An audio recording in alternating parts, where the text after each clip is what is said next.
Hello everyone, and welcome back to Inside ArtScroll, where the books you read and the people who write them come to life. Today we are joined by prolific author, renowned writer Yonoson Rosenblum, who's kind enough to join us from his home in Yerushalayim. Thank you, Yonoson, for joining us. So we're here today to discuss a brand new wonderful book of yours called A Tap on the Shoulder, about the life and times of Rabbi Meir Schuster.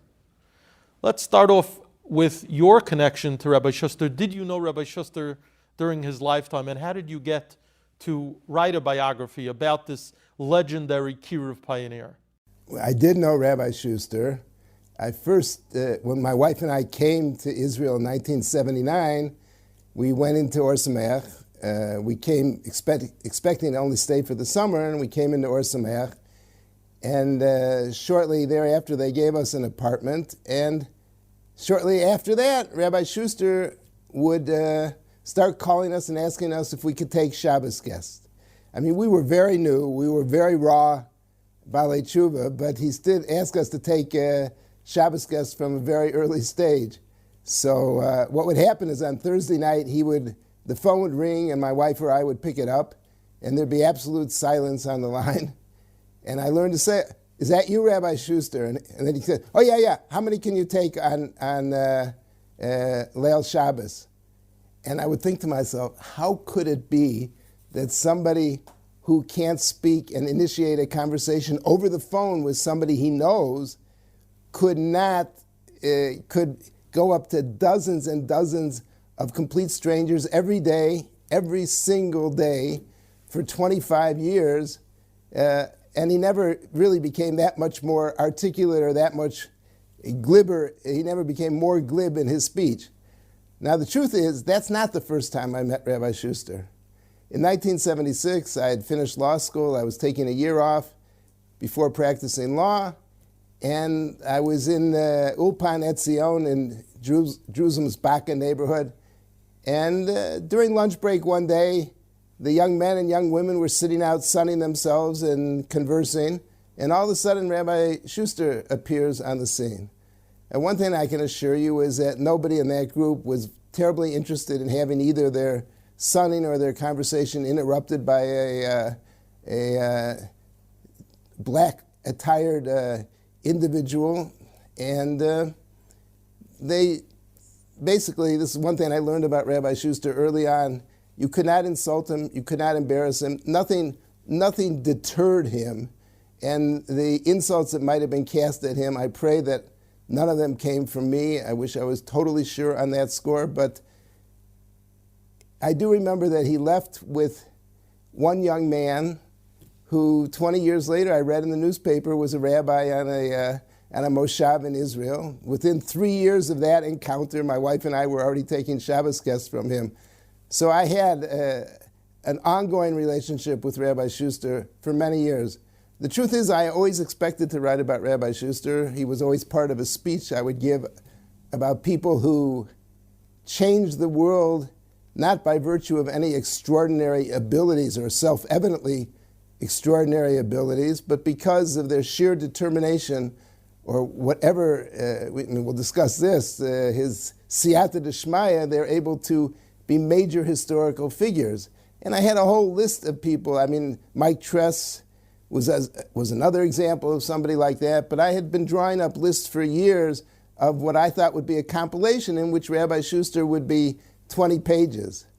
I wasn't that confident that I could write a whole book about him tapping people on the shoulder and saying, would you like to meet a wise man? Are you Jewish? Would you like to know something more about your Judaism? Are you interested in knowing about God? I mean, I didn't think I could get a whole book out of it. I will tell you, there was almost my last conversation with Rabbi Meir Zlotowitz. He told me the book has to be at least 250 pages.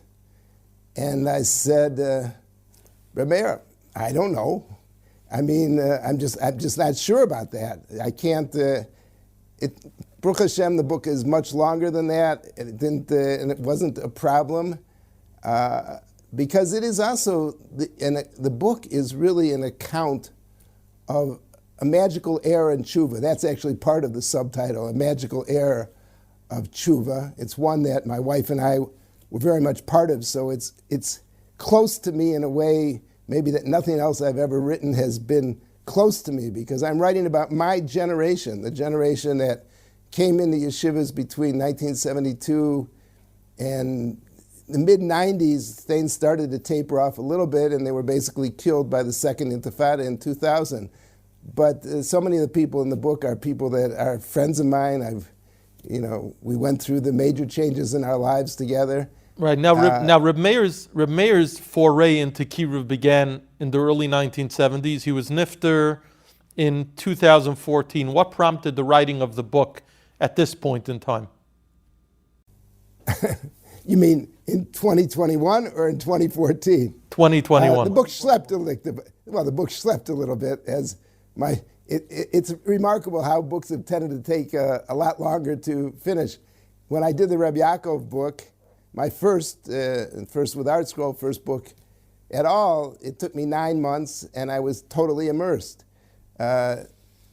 Today, I'm older, lazier, and I'm writing a lot of columns at the same time, so I can't immerse myself in the same way. This book started almost immediately after his passing.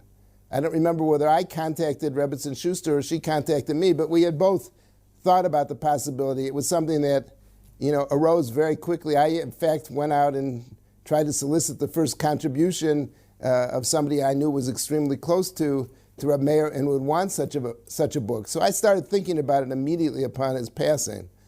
And in the end, somebody had to light my feet to the fire when it eventually happened. It was written almost as fast as the Reb Yaakov book when we finally put everything together and got going. Now, you referred before to the fact that Reb Meir was not the most charismatic person. The book highlights how he was not necessarily articulate. He wasn't necessarily the most polished Kiruv activist, and yet he was able to draw people in. And you recount story after story about how he would tap someone on the shoulder and ask them if they would want to meet a wise man or come to a yeshiva, and he'd literally be 10 feet ahead of them, and he's running away from them, almost. What do you think was his secret, despite his lack of polish, to become perhaps, and I'd love to hear your opinion on whether he's the greatest contemporary modern-day individual Makarev?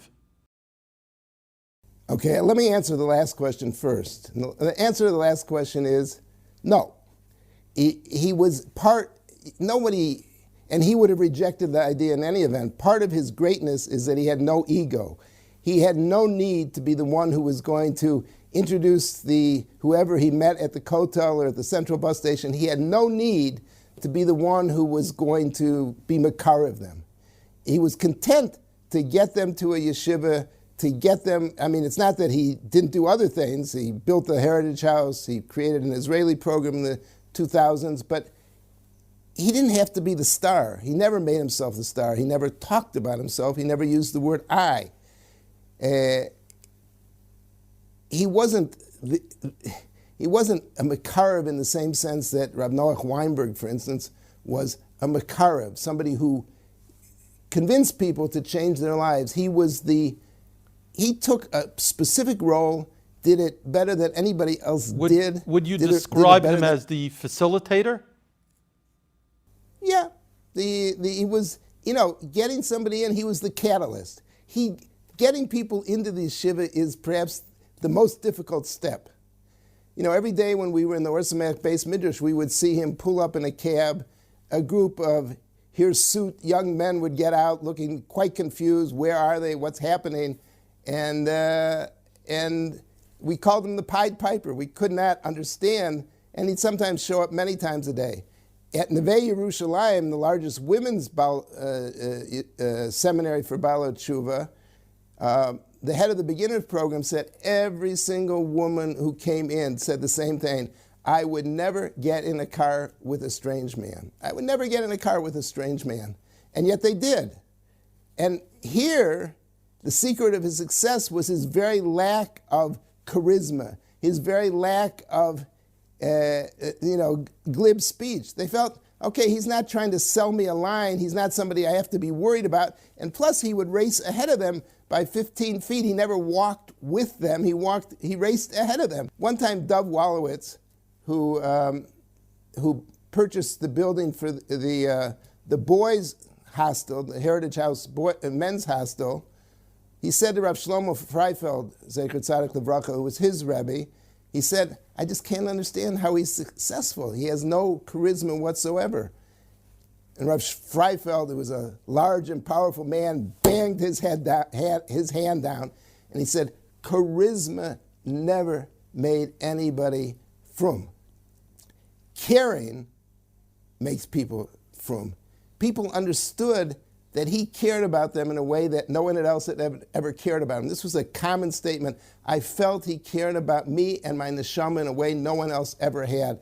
There's a woman, she was a Rhodes Scholar candidate. She was in the steps of the old city, and she saw how painful and difficult it was for him to speak to her. And she said to herself, I just imagine how important this must be to him that he's willing to talk to me and force himself to speak to me.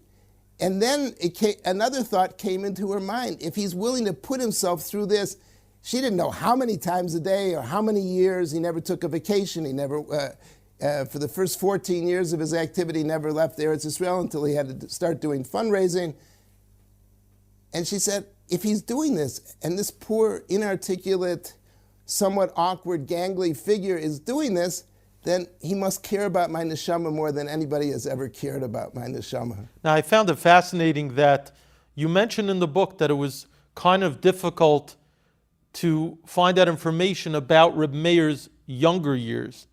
Why was that, and how did you come up with the information that you did glean as to Reb Meir's upbringing?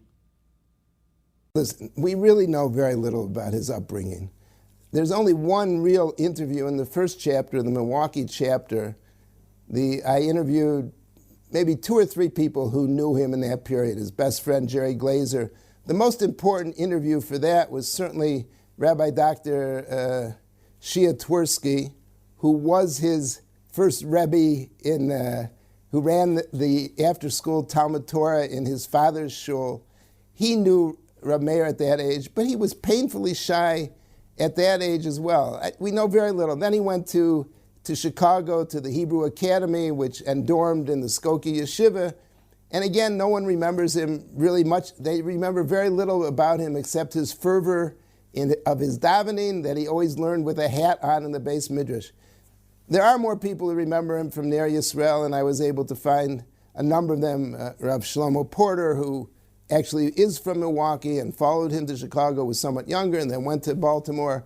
Rav Chaim Kass, who was the person who first brought him to the Kotel and whom he went on his first visits to the Kotel. But there was really not much information about his family. He never talked about his family. He said the only thing he would say is that they were good people. But it wasn't a religious family. He had a religious grandmother. And there wasn't, I gleaned very little. There's, with Rabbi Twersky and Rabbi Dr. Twersky gave me, Zecher Tzaddik Livracha, was able to give me some background on the Milwaukee community of that time. So I was able to put him in a context, but I don't know very much about his childhood, and I know that it would have been very interesting either. He was not a person who reflected about himself or ever talked about himself. Meir didn't talk was one of the lines that his wife said. Meir did not talk. He did not talk about himself. He never used the word I. He didn't discuss his achievements. From reading your descriptions of his years in Ner Yisrael, he was described as the ultimate masmid. He was very close to the Rosh Yeshiva Rav Ruderman, to Rav Kronglass, and anyone who knew him from that period of time would have said, okay, here's a man who's going to have a career perhaps in Kosel, right? Would you say that's correct? I think in his day in Ner Yisrael that the number of people who went into Kosel was very small. Kosel was not a phenomenon in 1960 when he arrived at Ner Yisrael. He might have tried teaching in some way, but it would have been difficult for him. He was artistic, and he thought maybe there would be some kind of parnasa in doing handcrafted, designed ketubot. That was one thing that he thought about. He had a teaching certificate from Torah Masorah, but it's hard to know. Rabbi Shmuel Bloom told me he would certainly have been voted the least likely to succeed in his class, not because he wasn't intelligent, not because of any lack of abilities, but his ability to connect to people was somewhat limited. He took a tainus dibur every Shabbos, and he would sit in the Beis Midrash whenever the other Bachrim went out to their various rebbeim. He stayed in the Beis Midrash, he ate, and then went to the Beis Midrash, and he would pass out Stella Dora cookies to anybody who would give him a Devar Torah, or pass out some dates to anybody who would give him a Devar Torah, but he wouldn't speak. He took a tainus dibur. I don't know how close he was to Rav Ruderman. He was certainly close to Rav David Kronglass. That was certainly the figure who remained the most important figure, the most important model for him throughout his life, and certainly an idea that Rav David spoke about a great deal, that everybody has a mission in life. You'll be judged by how well you fulfill that mission, by nothing else. It's not somebody else's mission, it's your mission. Your mission doesn't happen to be... You describe in the book how he was shy at everything except for davening.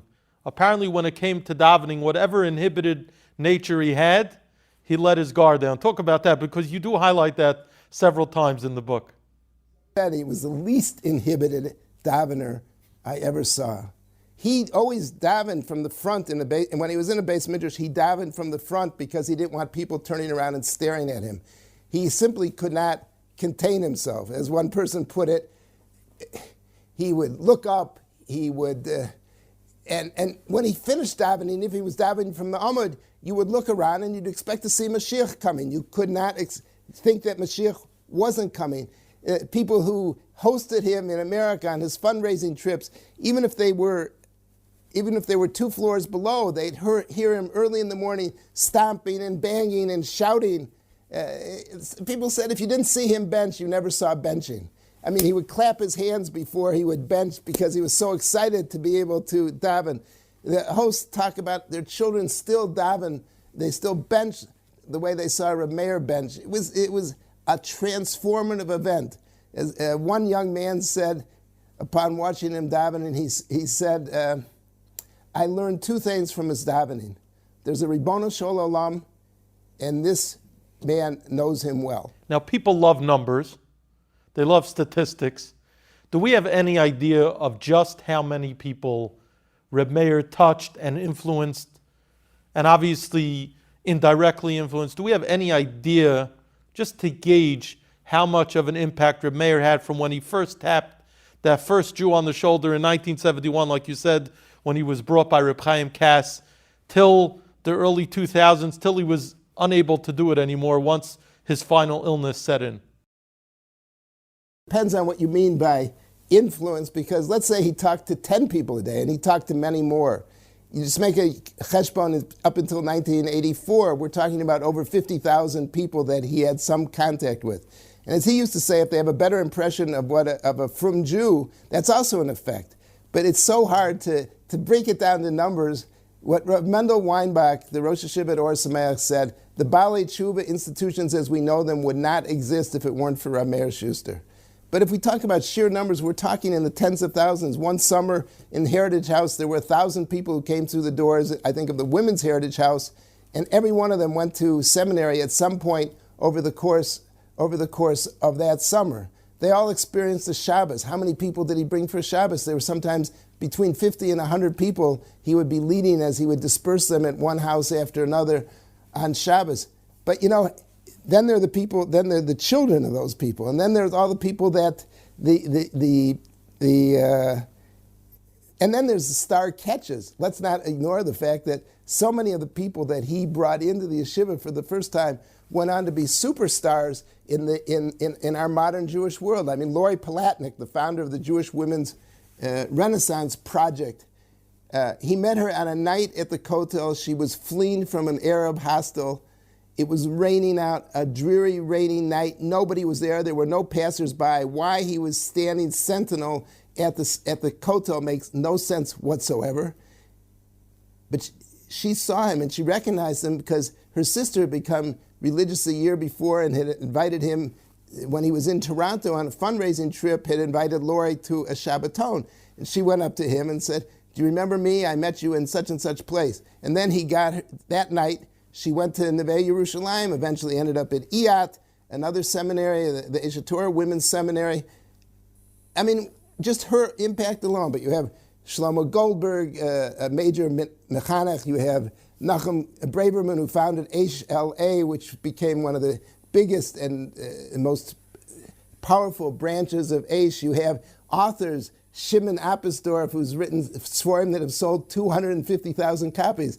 ArtScroll can certainly appreciate what it means to have sold 250,000 copies of books like his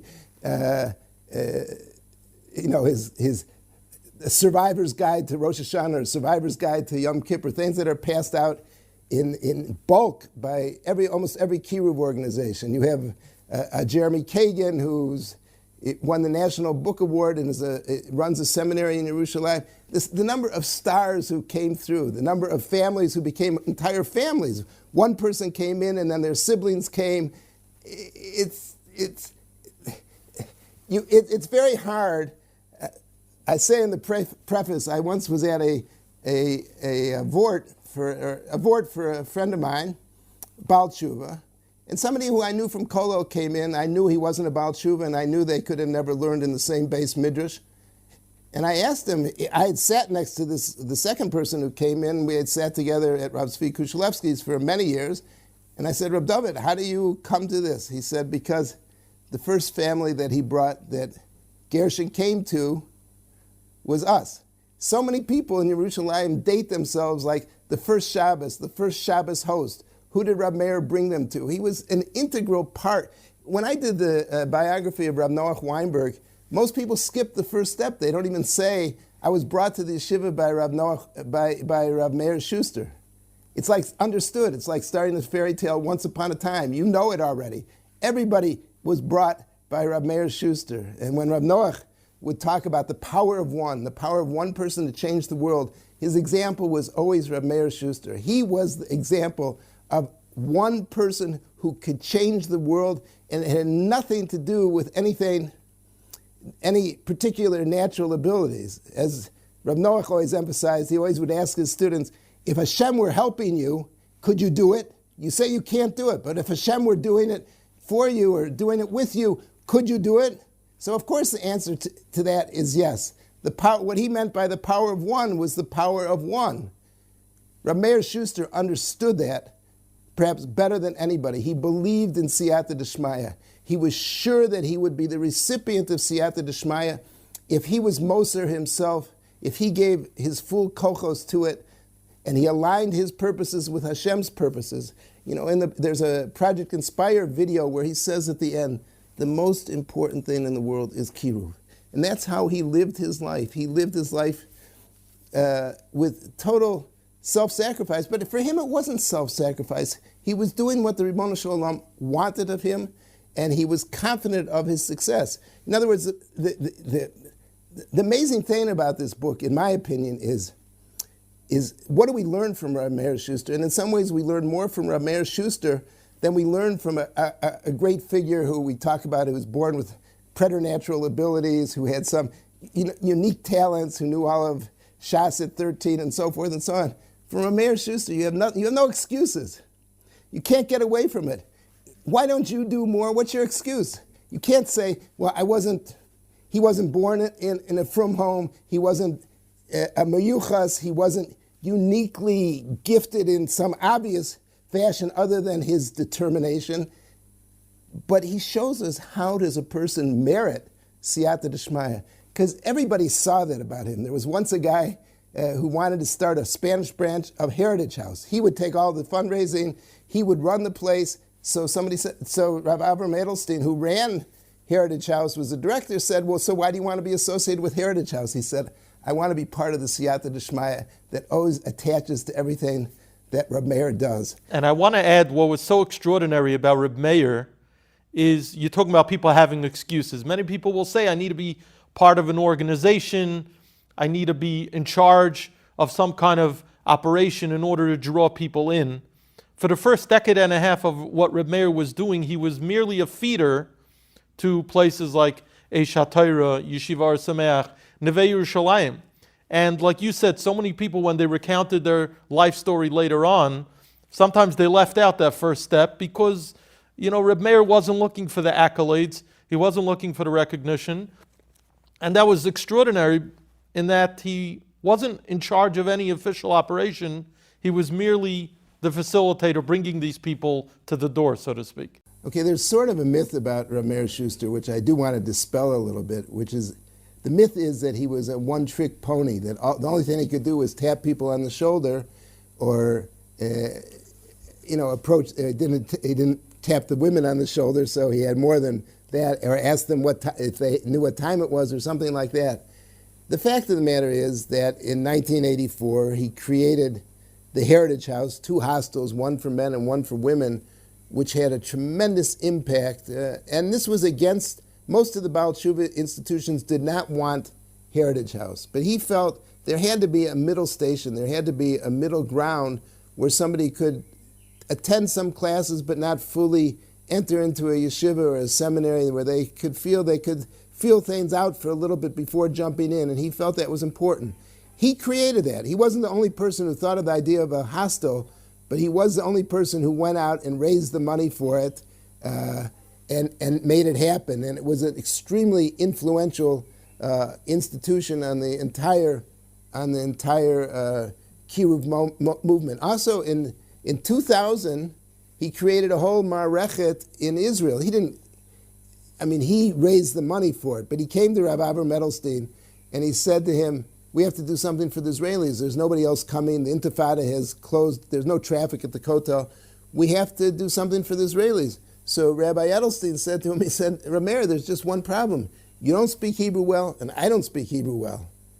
But that didn't stop him. So I asked Rabbi Edelstein, so what did you do? He said, I just hitched myself to him like I always did and depended on his siyata d'shmaya that something would come out of it, and something did come out of it. It's less known because it was an Israeli program in 11 different centers, or 9 to 11 different centers in his lifetime, and some of them are still going, which also had their impact too. He thought about what he did. He had his ideas. He had his perspective. He fought against. He would not allow himself to become subject to any institution or board of directors. He wanted to control the situation because he did not want to be dependent upon a slow moving. He liked to do things fast. Rabbi Edelstein said he couldn't bear to be even at a red light. If he was at a red light, he'd take a right turn and go around the block rather than stop. He didn't like to stop. He was always moving. And one of the things that everybody talks about is how fast he moved. There was an all-state basketball player who once challenged him to a race in the old city, and he was wearing the basketball player was wearing gym shoes. He was 20 years younger than Rabbi Meir, but Rabbi Meir beat him. He also challenged him to an arm wrestling match once. If Rabbi Meir wanted to do something, his determination was sort of unstoppable. I think his sense of urgency was another critical component. He once ran into a group of Mexicans at the Kotel, Mexican Jews visiting from Mexico, and there was a rabbi running a Spanish program at Eish HaTorah named Rav Sender Hachamovich. He's the same one who wanted to start the Spanish-speaking Heritage House. Rav Meir runs up from the Kotel, goes up into the middle of the old city, and he finds this Rav Hachamovich. He says, come quick, there's a group at the Kotel, I can't speak to them, it's Spanish, but you have to come. So Rav Hachamovich said to him, what do you mean I have to come? They're gone already. You think they waited? You think they're waiting down there? And Rav Meir was insistent, no, you have to come. And he said, but it's pointless. He finally realized it would be quicker for him to walk down to the Kotel and come back than it would be to convince Rav Meir to just leave him alone. So he went down there and the group was still standing there. So he asked them, why did you wait? And they said, we don't know exactly why we waited, but we saw that it was so important to him that we couldn't leave. It was so important to him that we couldn't leave. He lived his life with a sense of urgency, which is, he believed in what he was doing. He believed entirely in what he was doing, and that's really the secret of the siyata d'shmaya that he had, and he really lived for Kadosh Baruch Hu and to do his ratzon. And he did what he did despite living a life that was not always easy. It was fraught with tremendous challenge, whether you allude to some of the financial challenges that he experienced over the years. You have a chapter about the passing of his daughter, which was a very trying time. Talk about that as well. His beloved daughter who was killed in a tragic accident. This is the story that, probably the best known story about Rabbi Schuster. It's the one, I talked to friends of mine who were in Or Sameach at the time, people who preceded me by 5 or 6 years. And it's the first thing they always mention when they talk about Rabbi Schuster. His oldest daughter, her nickname was Shatzi, but everybody knew her as Shatzi. She was one woman who lived in Ezra's Torah, where they lived for one summer, said everybody on the block knew her. She captivated everybody. She said on the way back to America after that summer, the only thing my husband and I talked about on the plane was Shatzi. She was a captivating child. On Isru Chag of Pesach, she asked her mother for a few lirot to go to the Makolet and buy some gum on Isru Chag, and she was hit by a truck, an Arab-driven truck, on her way to the Makolet. And Rav Schuster was absolutely besotted with her. He loved her dearly, but nevertheless, after 2 days of sitting Shiva, he became extremely agitated, because he thought of all those people who were going to be at the Kotel, and that might be their only chance. That visit to the Kotel might be their only chance to find out something about their Yiddishkeit, and if he weren't there, that opportunity would be lost. And he sent a shayla to Rav Eliashiv, Zecher Tzadik Livracha, and he said, it's pikuach nefesh. My being there is pikuach nefesh. That surely is docha sitting Shiva. And Rav Eliashiv didn't say his calculation was wrong. He said it was right, but he said no one will understand.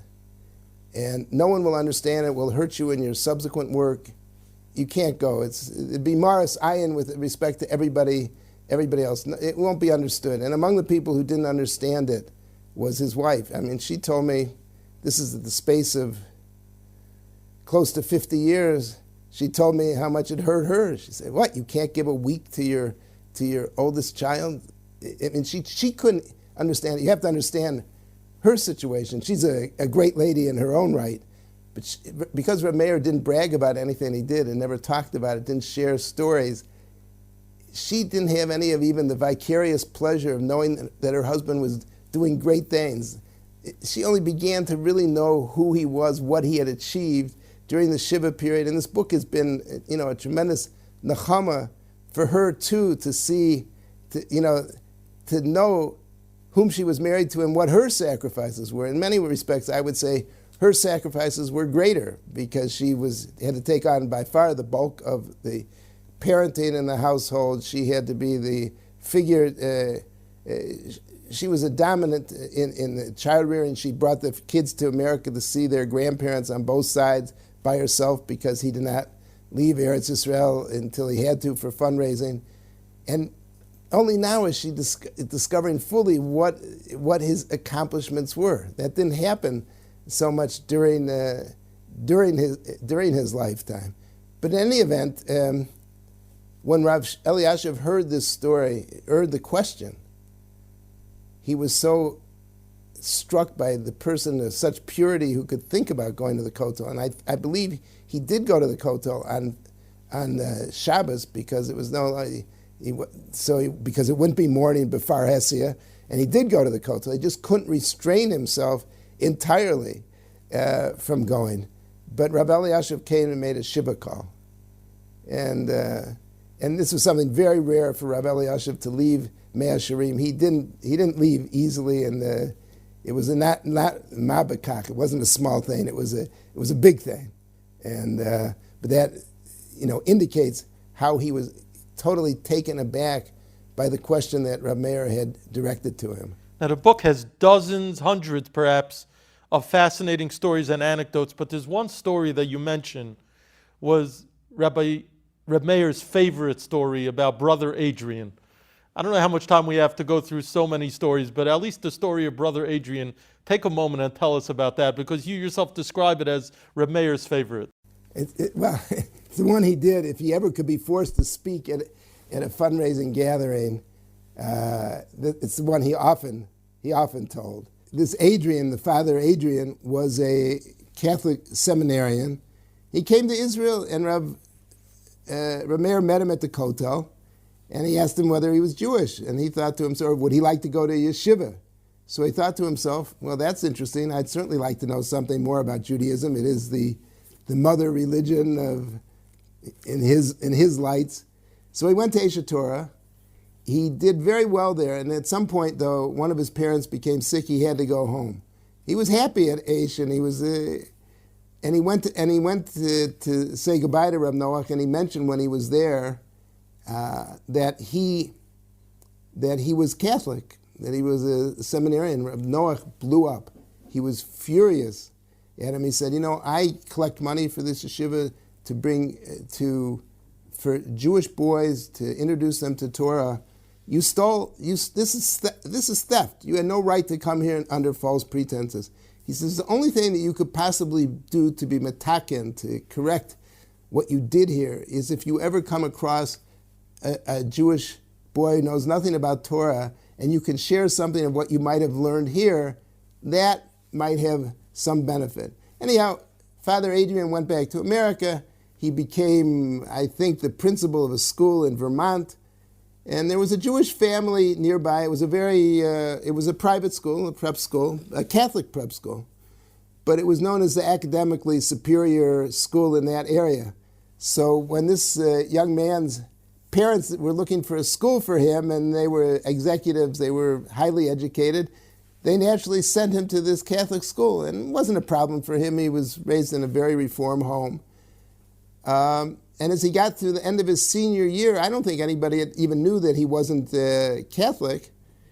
The Father Adrian called him and he said, you only have one credit you need. You don't have to go to classes. Maybe you'll just write a paper on some religious figure. And this young man went to his Reform temple, he went into the library, and he decided to write a paper on Rabbi Akiva. So he came back with his paper on Rabbi Akiva, and Father Adrian said, why did you choose to write about a Jewish figure? He said, I'm Jewish. So Father Adrian remembered his promise to Reb Noach. Now this could have been 10 years later. It could have been much later than that. He remembered his promise to Reb Noach, and he started learning with him. They started learning Mishnah. He taught him Rashi's script. He taught him a variety of things that he would not otherwise have had. And this young man wanted to go to Ner Yisrael. This is how I know that the story is true. This is the makor for this story is the late Rabbi Tendler, who was the principal of the high school in Ner Yisrael. I think what happened is that he went to a camp during the summer. He worked in one of the Frum camps, and Rebbetzin Tendler was the nurse in this camp. Anyhow, at some point he told her, I want to talk to your husband. I would like to come to Ner Yisrael as a student there. And Rabbi Tendler met with him, and he told him he could come, but the boy's parents had no interest whatsoever in his going there. A few years later, Rabbi Tendler was in Eretz Yisrael, and he was at the Kotel, and he met a frum-looking young man, and he came and introduced himself, and he said, I'm the same one who couldn't come to, parents wouldn't let him go to Ner Yisrael, but they let me come to Israel, and I went to Or Sameach. And so Rabbi Tendler was able to confirm this whole story. He's a source of this. Now, the impact from the time that Rabbi Meir brought Father Adrian into Aish Torah to the time that this young man became frum could have been 15 or 20 years. I mean, there could be a major time span. He went from being Father Adrian went from being a seminarian to being the principal of the school and so forth. That took time.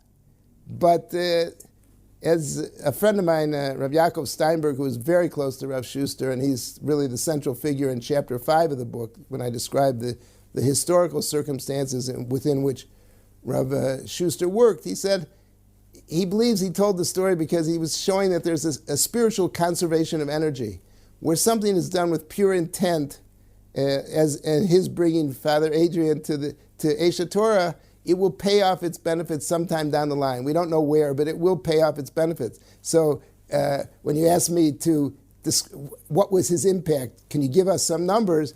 You don't know the impact on all those that he touched who never went to yeshiva, but they may not have intermarried, or they may have been more open to Shabbos, or if one of their children decided to go to yeshiva, it wasn't as foreign to them as it would have been if they had never met Rav Schuster. And this was just the spiritual conservation of energy. What starts with a pure intention has results. Now you quote in the book the famed ding of Suki and Ding musical fame, where he describes that the well-known song Just One Shabbos, composed and sung by Mordechai ben David, was actually inspired by none other than Rabbi Meir himself. Talk about that for a second.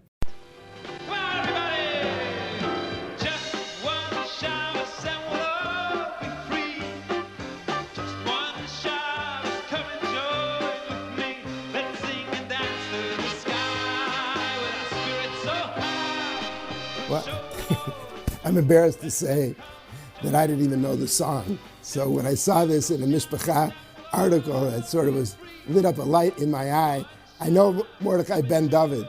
I know Suki, and I don't know Ding, but I know Suki, but I really didn't know much about the song. But he describes there that they were in Eretz Yisrael together.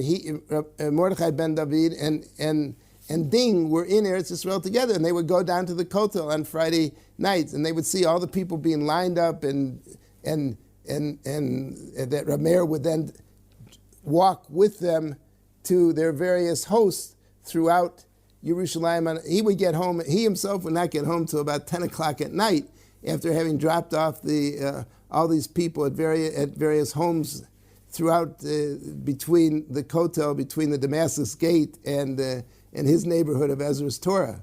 So it was, and that inspired the song. But if you expect me to sing the song, I won't be able to because. No, that's quite all right. Now, Yonoson, you've written biographies on Reb Yaakov, Rav Dessler, Rabbi Moshe Scherer, I don't know who I'm leaving out, Lieutenant Birnbaum. And Mike Tress. Mike Tress, of course. They called him Mike. How was it different writing this book on Reb Meir compared to the others? The truth is, every book is different. Every book is different. And in the introduction to Rabbi Yaakov, I make a point there. I describe what my theory, my philosophy of Jewish biography was. And Rabbi Yaakov was something of a chiddush in the world of Jewish biography because it didn't fit. We didn't try to fit him into some mold of what a gadol was. I mean, as I say there in the introduction, the Piskei Halakha that are quoted here are quoted because they were Rabbi Yaakov's. If he's important enough for a book, he's important enough to have his Piskei Halakha quoted, but not because they necessarily are the consensus on any issue. What makes a good Jewish biography of an important Torah leader is that you understand something of his uniqueness. You're able to bring out his uniqueness. So Rabbi Meir was not a great Torah scholar. He certainly was a dedicated student of Torah. He always had chavrusas throughout his life. One time he was in the hospital prepping for a gallbladder operation, was already admitted to the hospital at night, and he had his chavrusa come over and take him out of the hospital so they could learn together, and then snuck himself back into the hospital. So he was dedicated to his learning. That's for sure. But again, Mike Tress wasn't. Mike Tress also had no yeshiva background. The difference, everybody is so unique in their way. I once wrote an article about if Rav Shraga Feivel Mendelovitz would have come to America when Rav Yaakov did, or Rav Yaakov would have come to America when Rav Shraga Feivel did, so Rav Yaakov would not have created Torah V'das. But Rav Shraga Feivel would not have been able to lead an already formed, to give each one had his particular role in his particular time. So each one is absolutely different. If you don't feel that you've never met, that Rabbi Meir is different than anybody you've met or any other biography that you've encountered, then I failed. Then I feel I failed as an author. That's why it's so. I'll share with you that when somebody says to me the ArtScroll biography, sometimes a friend of mine once in a Jewish Observer article wrote about the ArtScroll biography of Rav Shraga Feivel Mendelovitz. And I called him up, I got his answering machine, I left a very sharp message on the phone. I said, Rabbi, don't ever do that again. Publishers do not write books. Authors write books. There is no such thing as, I do not write a standardized biography, whether it's ArtScroll or anybody else. These are my books, and I don't want them to be called the ArtScroll biography. They are ArtScroll biographies, and it's, I'm deeply appreciative, certainly with the Rabbi Yaakov, the ability to partner with Reb Yonoson. That was my first book, and of course, because of Rabbi Yaakov's prestige in the American yeshiva world, ArtScroll was very careful about the book, but it's my book. It's not only my book, but it's my book, and I don't like anybody to like. It seems to me that when you call it the ArtScroll biography, you're saying that there's a formula, and there are no formulas. Everyone is now different. Speaking of you for a moment, speaking of you, who would you say over the course of your life, looking back, Kanai Nahara, and for many more years, you've had a very successful career in writing. You've influenced so many people through your books, through your wonderful columns. Who has influenced you most profoundly when you look back, both on a personal level and also as far as your writing career? On a personal level, my father. Well, I'm not sure. It may actually be my mother, and I'd like to think it was my father, but they bring very, very different things to the table. And I'm coming out with a collection of essays, many of which are autobiographical, that I've written over the years, and my father is no longer with us. My mother, the Badel Ben Chaim L'Chaim, is, Baruch Hashem, and still can take a lot of joy in what her children do. I would say in terms of writing, my high school, my AP English teacher in high school. And what she did for me was to tell me that I wasn't a very good writer. I mean, I remember that the essay that I wrote, I thought it was a brilliant discussion of the Gore Vidal, William Buckley debates in the 1968 convention, I think the Republican convention, very vitriolic, and I thought I had dissected them brilliantly, and I sent it off as my essay to Harvard. And she flunked me on the paper. So, and I guess Harvard wasn't that much more impressed either, because I didn't get in there either. So, and then she always, I learned from her, and I don't know if students today can still get this, writing is a skill. It's not a natural gift. I mean, my father was a good writer. I'm a good writer. My kids are good writers. There is some inherent love of words, but it's still a skill. You get better at it. You get better at it by doing it. If she hadn't convinced me I wasn't very good, I brought back my papers from my freshman year of college at the University of Chicago, and I was getting straight A's. I gave her a whole pile of papers, and she looked at a few of them, and she said, but you don't write any better than you did in high school. So, and that's by the time I'm a junior Phi Beta Kappa going to Yale Law School, and I still didn't impress my high school English teacher. But that is, if you get somebody who cares enough about you to make you better, that's important. Law school, I think you do pick up some writing skills. I wrote a long article for the Yale Law Journal, and that, there's a certain type of writing. I wrote a lot. I preferred writing long papers to taking tests. So you do a lot of it, and you get better, I hope. And I read a lot. You get better because I always was a big, big, big reader.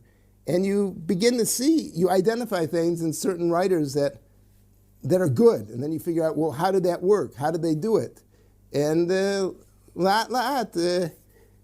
used to have a friend who's written a lot of books, but he told me he never read any books. I said, so don't expect me to read yours, because I'm not going to.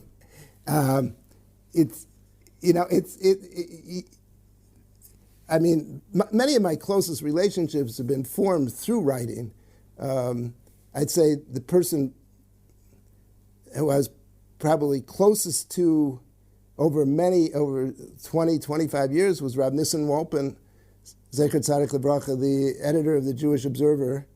And he and Rab Nosson Sherman from ArtScroll were best friends going back to their days in Torah B'das, along with Rab Mendel Weinbach as a third one of that triumvirate. All of them were superb writers.